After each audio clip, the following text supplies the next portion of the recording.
benign aspect that was continually beaming over it, illuminating the clouds, and infusing its tenderness into the sunshine. As we began with saying, a mother and her little boy sat at their cottage door, gazing at the Great Stone Face, and talking about it. The child's name was Ernest.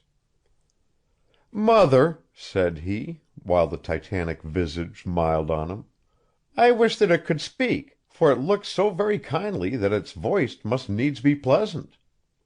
If I were to see a man with such a face, I should love him dearly." "If an old prophecy should come to pass," answered his mother, "we may see a man, some time or other, with exactly such a face as that." "What prophecy do you mean, dear mother?" eagerly inquired Ernest. "Pray tell me all about it." So his mother told him a story that her own mother had told to her, when she herself was younger than little Ernest. A story, not of things that were past, but of what was yet to come. A story, nevertheless, so very old that even the Indians, who formerly inhabited this valley, had heard it from their forefathers, to whom, as they affirmed, it had been murmured by the mountain streams, and whispered by the wind among the tree-tops.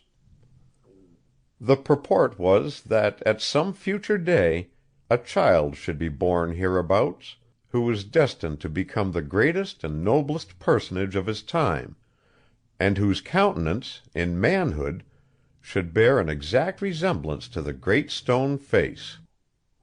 Not a few old-fashioned people, and young ones likewise, in the ardor of their hopes, still cherished an enduring faith in this old prophecy. But others, who had seen more of the world, had watched and waited till they were weary, and had beheld no man with such a face, nor any man that proved to be much greater or nobler than his neighbors, concluded it to be nothing but an idle tale. At all events, the great man of the prophecy had not yet appeared. "Oh, mother, dear mother," cried Ernest, clapping his hands above his head, "I do hope that I shall live to see him." His mother was an affectionate and thoughtful woman, and felt that it was wisest not to discourage the generous hopes of her little boy. So she only said to him, "Perhaps you may." And Ernest never forgot the story that his mother told him.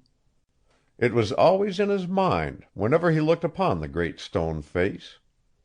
He spent his childhood in the log cottage where he was born, and was dutiful to his mother, and helpful to her in many things, assisting her much with his little hands, and more with his loving heart. In this manner, from a happy yet often pensive child, he grew up to be a mild, quiet, unobtrusive boy, and sun-browned with labor in the fields, but with more intelligence brightening his aspect than is seen in many lads who have been taught at famous schools. Yet Ernest had had no teacher, save only that the Great Stone Face became one to him. When the toil of the day was over, he would gaze at it for hours, until he began to imagine that those vast features recognized him, and gave him a smile of kindness and encouragement, responsive to his own look of veneration.